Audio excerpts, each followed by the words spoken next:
Setelah menghilang sepekan, hari ini Mulyono kembali ke bengkel paman berkacamata dengan membawa poros transmisi Caterpillar yang mengalami kerusakan begitu parah. Entah rusak karena apa saya pun tak tahu, hanya Mulyono lah yang tahu. Untuk memperbaikinya, paman berencana membuang bagian yang pecah dan menggantinya dengan potongan pipa baja. Tentu saja, perbaikan seperti ini memerlukan keahlian dan keterampilan tingkat 8. Bagi paman berkacamata, asalkan belum menjadi abu maka segala yang rusak harus bisa diperbaiki. Dan jika sudah menjadi abu, hanya ahli tingkat 9 lah yang bisa mengembalikannya seperti baru. Setelah poros transmisi Caterpillar terjepit secara sempurna dicap, maka dapat melakukan pemotongan bagian yang pecah menggunakan mata pahat. Ini dilakukan karena mesin gerinda paman dipinjam tetangga, sekarang bagian pecah telah terpotong.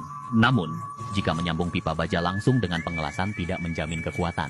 Untuk itu perlu melakukan pengikisan sederhana pada bagian dalam lingkaran poros.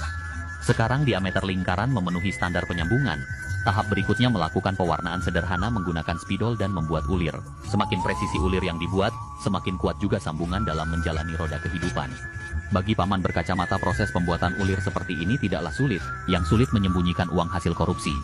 Untuk dapat menyambungkan kedua komponen tersebut, tahap berikutnya adalah melakukan operasi sederhana pada bagian pipa baja. Meletakkan dicak dan melakukan pengikisan secara bertahap, guna menghindari kesalahan dalam proses pengikisan. Paman yang cerdas, juga beberapa kali melakukan pengukuran diameter lingkaran. Setelah mendapat diameter lingkaran yang sesuai, dengan lingkaran ulir yang dibuat sebelumnya, barulah membuat ulir kedua. Hanya dengan cara ini penyambungan dapat dilakukan secara sempurna.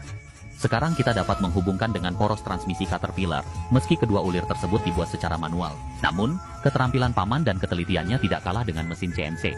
Agar pipa baja tidak mudah terlepas, paman perlu mengelas sambungan tersebut dengan kawat las berkekuatan tinggi. Dan melakukan ketok-ketok manja dengan palu limited edition. Namun karena pengelasan meninggalkan jejak yang kasar, berikutnya tentu saja perlu menghaluskan permukaan sambungan. Sekarang bentuk poros transmisi Caterpillar mulai kembali. Untuk membuat alur gigi, paman menggunakan kertas karton yang telah dibentuk menyerupai alur gigi aslinya. Menggunakan lem Korea Tenggara, dan menempelkan pada bagian ujung batang poros. Hanya dengan cara ini, proses pengikisan dengan mata fries dapat dilakukan.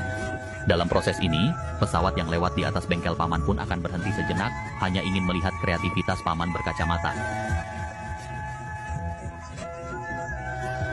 Setelah paman menghabiskan 1 jam melakukan proses milling, kini poros transmisi Caterpillar Mulyono telah diperbaiki dan diperbaharui. Menurutmu bagaimana dengan perbaikan seperti ini? Jika kalian suka tinggalkan jempol like, dan jika tidak suka banting saja HP kalian.